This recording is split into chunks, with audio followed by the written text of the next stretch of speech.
All right, so today we're going to be looking at the video how gacha games keep you playing. One does not simply play gacha games. Gacha games play you. I'm sure a lot of people have heard about the predatory practices of these games. Yeah, my bad. I'm pausing like 5 seconds in. Limited time events or characters, fear of missing out, obscure pricing, and so on. But how true is that? Well, today, allow me, a psych major, to chime in, which is, by the way, one of the most useless degrees in college ever, but at least I get to make this video. I'm going to show you all the psychological tactics I can think of in which gacha games employ to retain and keep you playing. At this point, I've reviewed several gacha games, and I've even started out this channel going over one in particular. I swear, the faces that this man puts on them is so creepy. Hopefully at the end of this video, you will understand the many nuances of these predatory game practices and know how to take precautions to not get yourself trapped in the hands of these developers. My name is Psyche, let's get started. First, let's establish some expectations.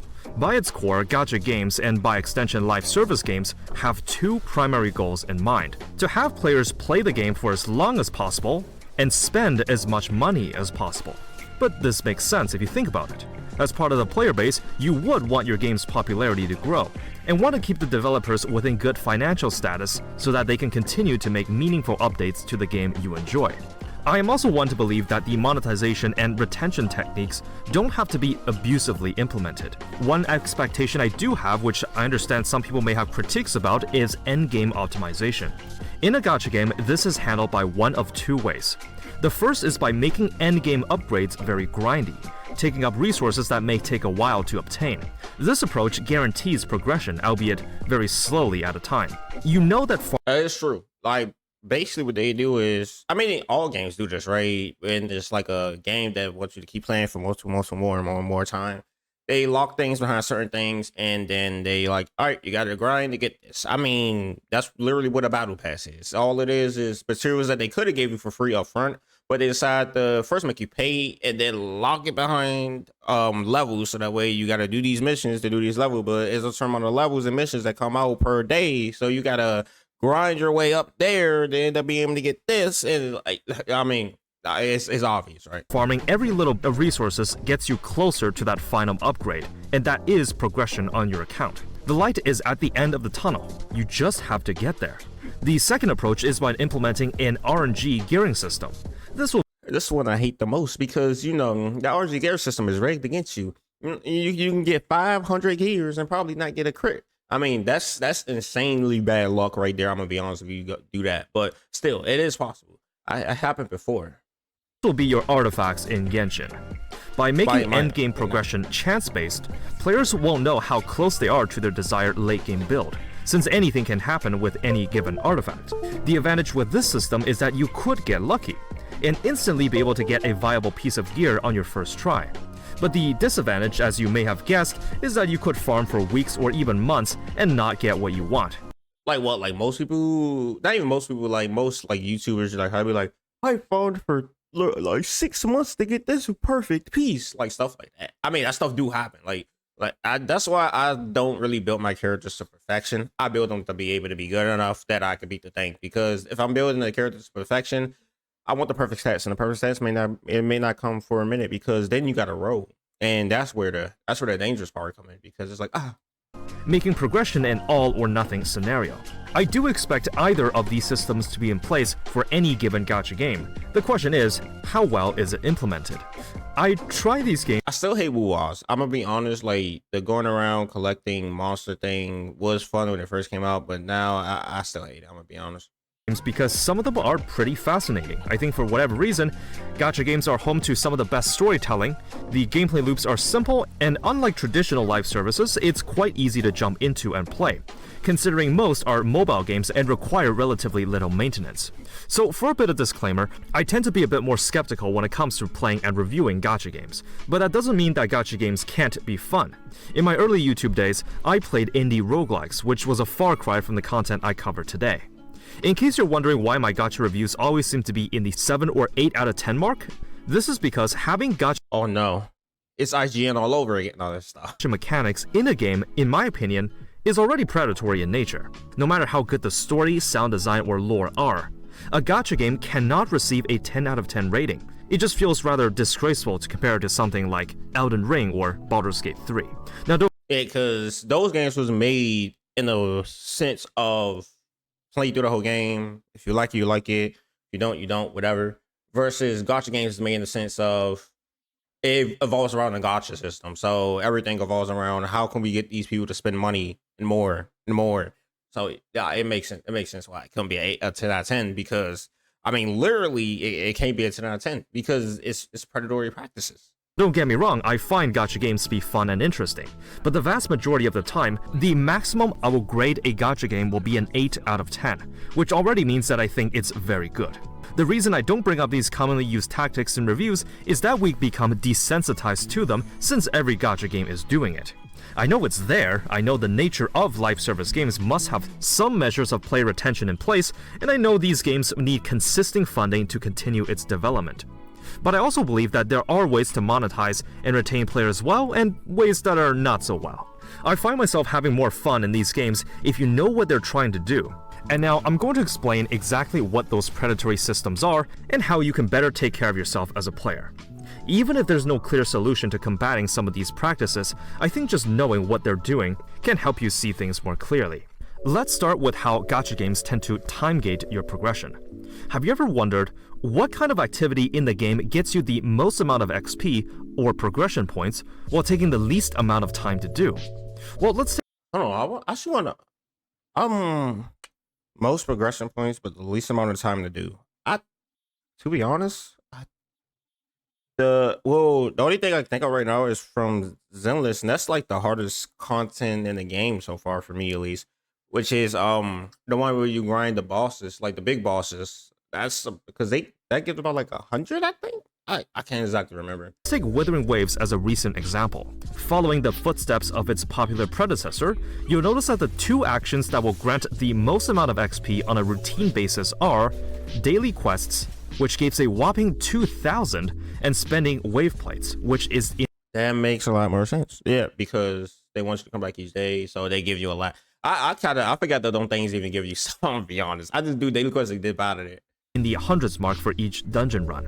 While story and side quests can grant you quite a big amount sometimes, they cannot be repeated. Yeah. Now you could explore the open world, solving puzzles and opening chests for meager amounts of XP like an absolute plebeian, or you can just spend around 10 minutes of your day doing dailies and spending your wayplates to get over easily 3,000 XP right then and there. Pretty sweet deal. This trend is not exclusive to Withering Waves, as a lot of other games I've played also do the same, where spending the time replenishable resource tends to grant the most XP, and what do you know? You can get more of these resources using real money. If you look up any guides on how to progress faster, a pattern for most gacha games is to tell you to log in every day, do your dailies, spend your resin, wayplate, AP, whatever it is, and repeat. From a time efficiency standpoint, this makes perfect sense, but you can probably see the implications of having daily missions as your main source of progression. They're dailies, meaning it would require you to log in every day, even if it's just for short bursts at a time. Add in some level requirements for quests and other types of character progression, and you have a system to encourage daily logins in order for meaningful progress to be made. This goes into habit formation, which is a point I'll bring up later. But for now, let's take a look at another retention technique. Live service games need a steady stream of new content to keep newer and existing players engaged. They can do this in one of two ways. The first is by actually making frequent and substantial content updates within a reasonable time frame. You can say whatever you want about Genshin, but their team has been stellar with content schedules and new events. You're constantly engaged with events or minigame. To be honest, that is true. Like every time that I forget and then log back into Genshin, it's always something else going on. I'm like, oh snap, when did this come out? So I hurry up and do the thing so I can get my primos and dip back out because yeah. But that's the best way that I think you can play any event in any gacha game is at least 5 days before it goes away. Because if you do it the first day, you're gonna be time gated for like at least like 4 or 5 more days, right? Just wait until like it's 5 days left, and then just grind it all out, and then you good. You done after that. I mean, you don't gotta log back in. Modes, and the time to completion feels fair and reasonable. The second option, on the other hand, is by simply increasing the grind or the amount of time needed to get to the late game or the completion state. such as what FGO has done over the past year or so. By introducing append I still never played this game. People keep telling me that it will suck your soul away and that you should not play it. Yeah, stay away from it. And I don't know why. They don't know why. and servant coin upgrades, as well as making events 3 weeks instead of 2, in order to artificially increase the grind without actually providing significant new content. It doesn't take a genius to figure out the latter is much easier to do than the former. The Battle Pass is also a popularized retention technique, but luckily in the gachas I've seen, they typically don't take long to do, which should be the case anyways. Most missions can be done by naturally doing your events or dailies. Compared to some live service games out there, the time to completion is way shorter. Now, I generally don't have a problem with these types of progression. The short daily grind allows someone to realistically enjoy the game extremely casually on the side. This is a trend for the games I've reviewed, but for the main things I look for is how natural or how easy it is to progress. A common trend is by complicating progression by introducing a large and diluted pool of currencies and resources to keep track of. Some games still do have a lot of currencies, but they're usually grouped up in a list, or only used when you perform certain actions. I'll show an example of this done pretty atrociously. I'm currently playing Honkai Impact III, and this game has some of the most convoluted currency systems I've seen in a gacha game. Different modes take different tickets to enter, shops have so many currencies that you don't know how much it actually costs, and hardly any of it is explained to newer players. Next up are monetization tactics. Yeah, I never really knew that, I'm gonna be honest, because when I first played Honkai, it was, I don't remember, it's somewhere way back on my channel.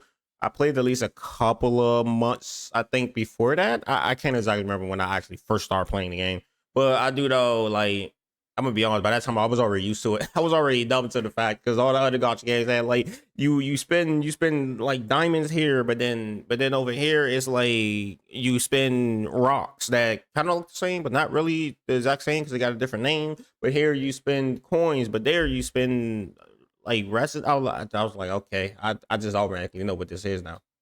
The Most gacha games are literally the same. You can play it while not even knowing what it's even saying, to be honest. most obvious one is the obfuscation of the cost per gacha summon. As you know, most polls in gacha games use their I think Nikkei has the best one, to be honest. Me personally, I think Nikkei is the best one. Like, that's how when I did used to do reviews on gacha games. I probably should start that again. Actually, if y'all want to see that, comment down below. But when I did used to do gacha game like stuff like that, that's one of the things I would rate. Like, I would just check to see how much they charge in the shop, right? Because if they charge a lot in the shop, then the game probably just want to make a lot of money. If they don't charge a lot in the shop, then it's like, okay, the game actually probably just want to make a good game. It just depends. That's how I see it, right? But like, the most egregious is Genshin. Like, gross egregious is anything that's above $100. Not even Genshin. Like, what's that one called? That time I got reincarnated as a slime, their gacha game, that's egregious because it's like $150 for one pack. I'm like, okay, I don't know why people. I don't understand. I don't understand anybody that spends that much on the game. But at the end of the day, even though I've spent a lot on Genshin, right? But that much at one time for one pack, that's probably not even gonna give you a character. But I think DK is the best, to be honest, in my opinion, because I feel like theirs is actually pretty fair. Dedicated currency, but the amount used per poll is often not an even number. There's Genshin's classic 160. I've seen 130, 180, 200, 280, 300, and so on. Of course, each step that the player will have to convert real money to gacha currency hides the actual amount of money spent, so you lose track of how much your shiny waifu or husbando actually cost. Because what? It's a Genshin 160 and the 99.99 pack gives you, I believe, 70 pulls, because you need at least 90. You need at least 90 to pity, to be honest. But, well, at least 80 to 90 to pity. But you get only 70 or 50 pulls. It's like one of them two. I can't remember exactly which one. You either get 50 or 70 pulls for the 99.99 when it's not on bonus. And obviously, I mean, you're going to have to spend more to end up doing it. So you probably have to really spend about like $130. If the amount per summon was, for example, 100 gems, and then I asked you, quick, how many gems per 7 pulls? Oh, 700. Easy. But if it was 160 gems per pull, and I asked you the same, suddenly you have to do one more calculation. You gotta use your head a little bit. Yeah. It doesn't help that the majority of gacha currency packs are listed in off amounts, not in even purchases that equate to a certain amount of pulls. So in the human cognitive processes, we use our brains in one of two ways. There's System 1, which is the fast, automatic process, and System 2, which is the slower, more deliberate way of thinking. If I asked you, what's 2 plus 2? 4. Well, unless your name is O'Brien, you would have thought of 4 immediately. You didn't need to think about that. If I showed you a box of donuts and I said, hey, pick one, you got 5 seconds to decide. Vanilla. Then you might pick your favorite one, such as the chocolate one, or the plain one, or the sprinkle one. You don't necessarily need a reason to pick a donut. When you do these actions, you're using the System 1 way of thinking. Automating these processes are helpful in everyday life. Of course, if we gave a thought to every single action we did, it would be very inefficient. On the other hand, certain decisions you make in life, such as which college to go to, which job offer to accept, we would often have to sit down, weigh the pros and cons, and really think about it. This is System 2 at work. A general rule of thumb, we hate using System 2, because we actually have to use our heads. This is especially seen in present days, where social media sites like TikTok and Twitter promote a constant stream of stimulation to keep you hooked. Don't think, just consume. Mindless consumerism is a topic that would probably take way longer to dive into, and a topic that's not necessarily related to this video, nor do I have the knowledge to go over it. But this is a problem that's very prevalent in the present day. This is exactly something that gacha games' cousin, casinos, try to exploit. By obfuscating the cost of the gambling currency, you lose track of how much you actually spent.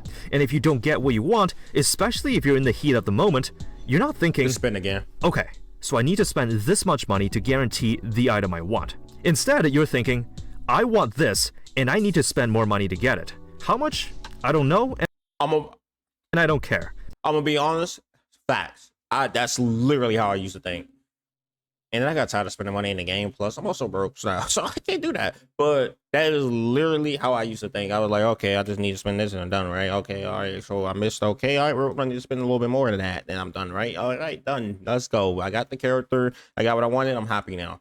And because that's why they have, like, you know, certain things like, you know, they save your credit card or debit card, whatever the heck you use, right? Or like when you click buy, they don't have to confirm, are you sure you want to buy this thing? It's just a quick, you click buy and then you're done. They take your money, you get the gems. That's why they do it, because the extra steps is what keeps people from spending. Because if you go to let's say you wanted this character, you click buy on like 100 gems, and then it asks you to put your information in. Most people gonna be too lazy to even put it in the first place, or you're gonna like, then you're gonna start thinking, you're like, but do I really want to spend $100 on this game when I could spend $100 to go get food? Or, oh wait, I got this coming up. Maybe I just need to save that. Never mind. I'm gonna just grind the rest out. I'm gonna try to grind it out, and then you leave, and then you go and grind it out, and then you get the character for free instead of having to pay for it. It literally happens all the time. It happened to me a lot. So yeah. But I need to spend money until I get it. The best way I can mitigate this is by calculating roughly around how much gacha currency I need in order to guarantee the results you want. Remember, casinos, and by extension gacha games, don't want you to think. It is to their advantage for you to mindlessly consume and spend money until you get what you want. The one trump card you have as a gacha player is the pity system. This is, in my opinion, the main differentiator between classifying gacha games as gambling or not. You can't pity a jackpot on a slot machine, but you can guarantee your 2D waifu here. For example, in Genshin, I generally try to save enough to fully reach pity to guarantee one copy. That's what I need to start doing, to be honest. Of my desired character. When I pulled for Chloride, I had around 27,000 Primo Gems. If you do some rough calculations, a round of pity is around 80 pulls, so multiplied by the 160 Primo Gems per pull, that's around 12,800. But in case I lose the 50-50, times that by 2 and I get around 25,000. In this scenario, I am guaranteed to get at least one copy of Chloride. Meaning I can't get enticed by my impulsive behavior to spend money because it will never reach that point. For the record, if a gacha game does not have a pity system, and believe me, there still are these days, then the section where— That's horrible. That is horrible. If a gacha game does not have a pity system, don't play it. Because you're gonna be losing buttloads. And sorry if you hit up in the background, by the way. Yeah, they're mowing again. I review monetization will instantly get a failing grade. I generally judge the game by the generosity of the gacha currency given and the rates that a player can realistically obtain new items as a casual. Another subtle practice is the use of a free daily pack found in the cash shop. Whenever you log in every day, there will be a red notification button next to the shop, which you can go in and claim your daily free goodies. Now, yeah, because I want some person that like to get rid of like all the notification things.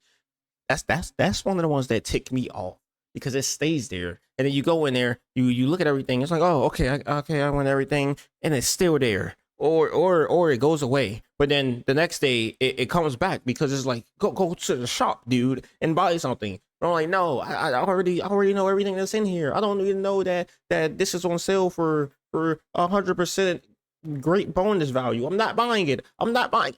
But that's why I just learned to just ignore it at this point. Now I just ignore it. I used to be so mad when games did that, but now I just don't care because I just ignore it.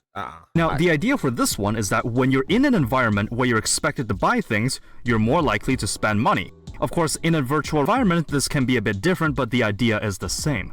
Path to Nowhere actually does something pretty sneaky here, where they put the free pack on the right side of the cash shop, so you have to scroll through all the paid stuff in order to see it. Not only that, one can easily defend this by saying, well, at least it's better than nothing. You're still getting a bit of free extra goodies every day, so you should still be grateful for it. You see, we're defending predatory practices one step at a time.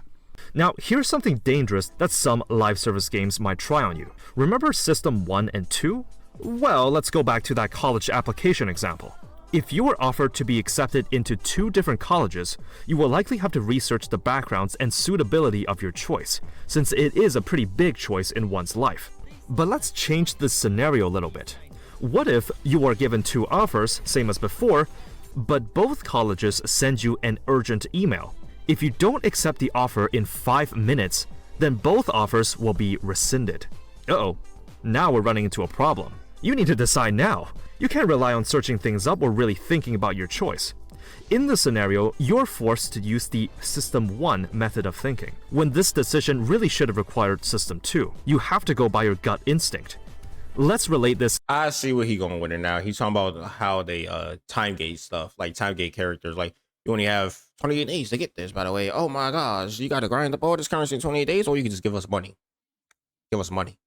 Give us money. Into a game. Subscribe. Subscribe. Subscribe. If a gacha game gives you a flash sale deal where you can spend quite a lot of money for some in-game resources, but you don't actually know how valuable those resources are or they're worth the money at all. But, it's actually a limited time offer and it's going away in just 2 minutes. Well, now you have to make an impulsive and instinctive decision to buy it or not buy it. When we're under stress, we often don't have the luxury to think things through, and this is exactly what is being exploited. Now, this technique is nothing new in gaming, but used quite often by pushy salesmen, nudging you to sign a contract. I don't see this tactic being used very often in gacha games, but this is something I want to bring up. The next up is FOMO.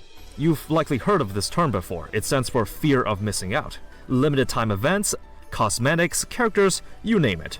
If you don't snag them now, they might not come back for a long time, if ever even. Ideally, when I judge these games, a player should not feel left out or behind progression if they join late or are thinking of taking a break. This is the reason I have a FOMO section in my reviews.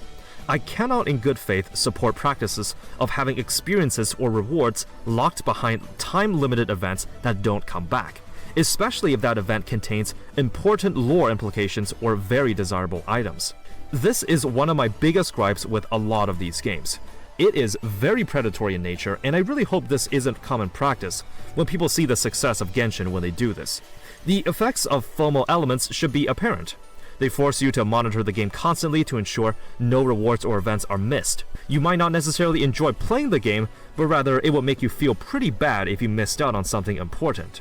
It's completely to the game's discretion if they want to rerun any past events or make past content permanently available.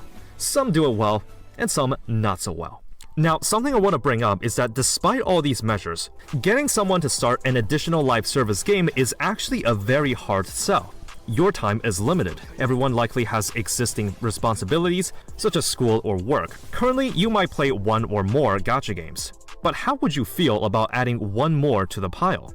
This year alone, we had Withering Waves launch, Triple Z and Azure Promelia coming later. The question is, are you going I did join a Discord, by the way. Anybody got a link? No, it's fine. to start playing any of these games? And are you even going to give them a shot? If you have no plans to start a new one or even try it, what's stopping you?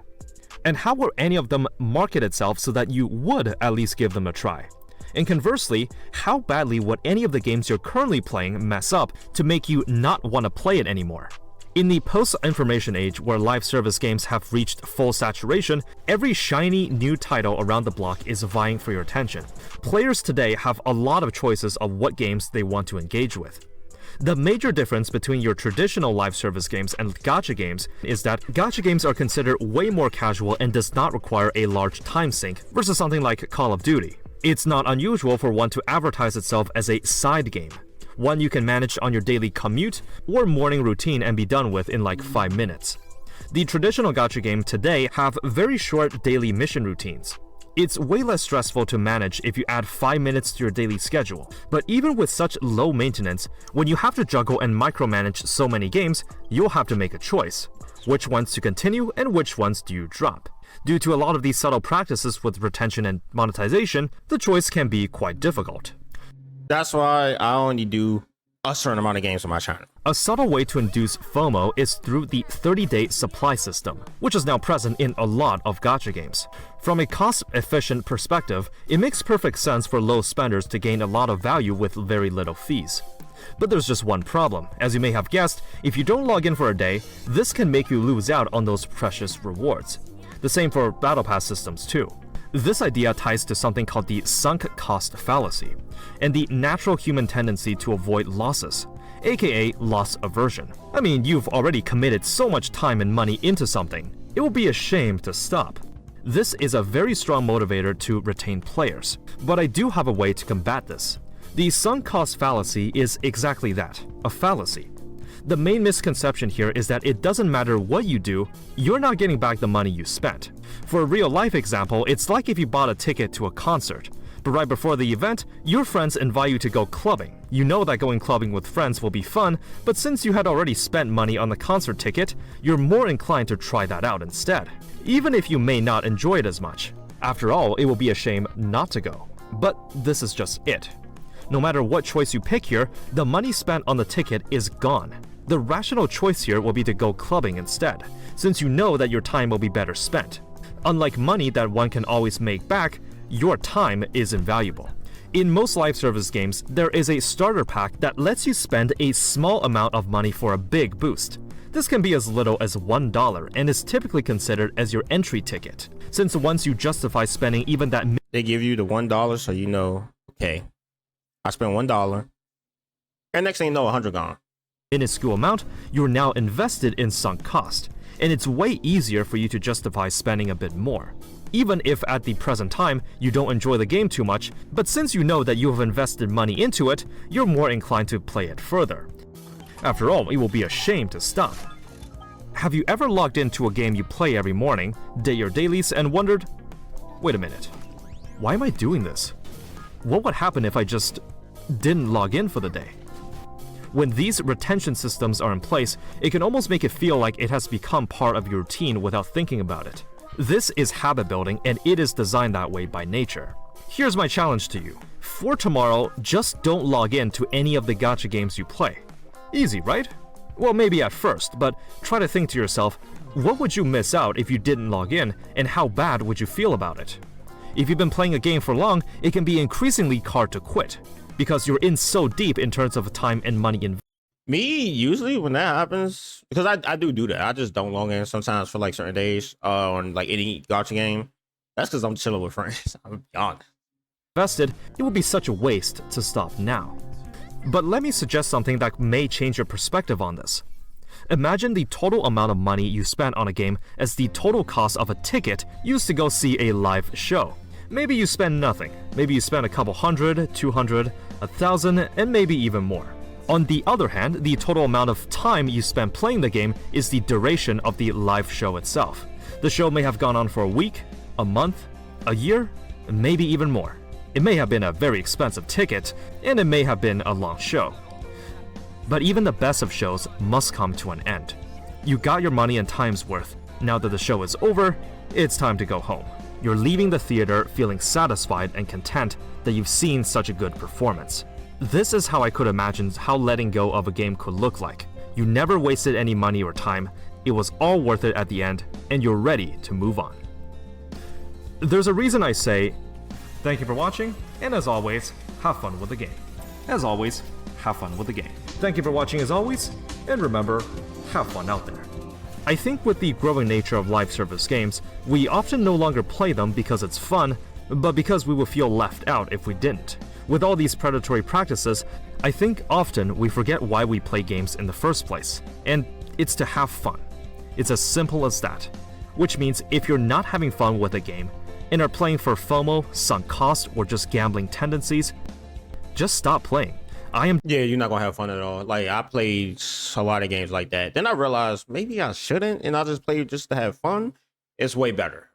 Playing for fun is way better in any game than being there like, oh, I'm gonna spend this $100 right now. I'm gonna spend this $1,000 right now to get this character. That's all I'm coming here for the character, and spend the money. I'm done. Okay, I got the gamble I won. I didn't win. Now I'm depressed. I'm sad. It's all worthless, bro. It's all worthless. You just sit there. You play the game for fun, have fun playing the game, and you'll be good. Because once you start adding all this extra stuff on top of it, then that's when it starts getting like, oh man, I don't want to log in today. I don't want to do this anymore. Why? What is this? Another event? Oh, come on, man.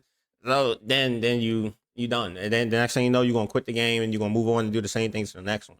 Or you could just sit there and have fun. It's like, oh, it's a new event. I'll do that later. Oh, it's a new character. I see if I can get it later, or I just skip it. Oh, that's a new. Oh, that's a new. Oh, that's a new. Whatever. Like you good. I don't know why I glitched in real life with that one. Okay. I'm demanding you to stop playing games that you don't find fun. Hopefully, with the lessons here today. Yeah, I have no idea why people will play it. Like that's why, because there are games that. I know there are games. I see. Let's just finish it. I was able to better prepare you for any future games you might pick up and playing them more cautiously to not fall into any of these traps. After all, gacha games can be fun, but just never lose sight of why you play them. Thank you for watching, and as always, have fun out there.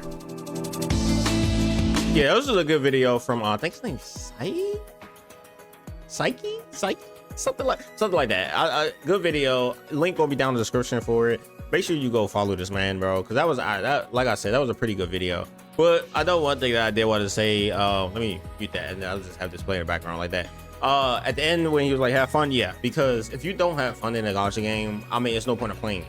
You literally gonna just be sitting there playing it for no reason whatsoever, and that's where the bad things come in, and where you gonna get burnt out quick. You're gonna be tired of the game, you're gonna quit, and then you're gonna go do it to another game. It's gonna happen all over again, and then you're gonna be like, why do all these games suck? It's not that it suck, it's that you just don't feel like playing the game because you play so many in a certain way.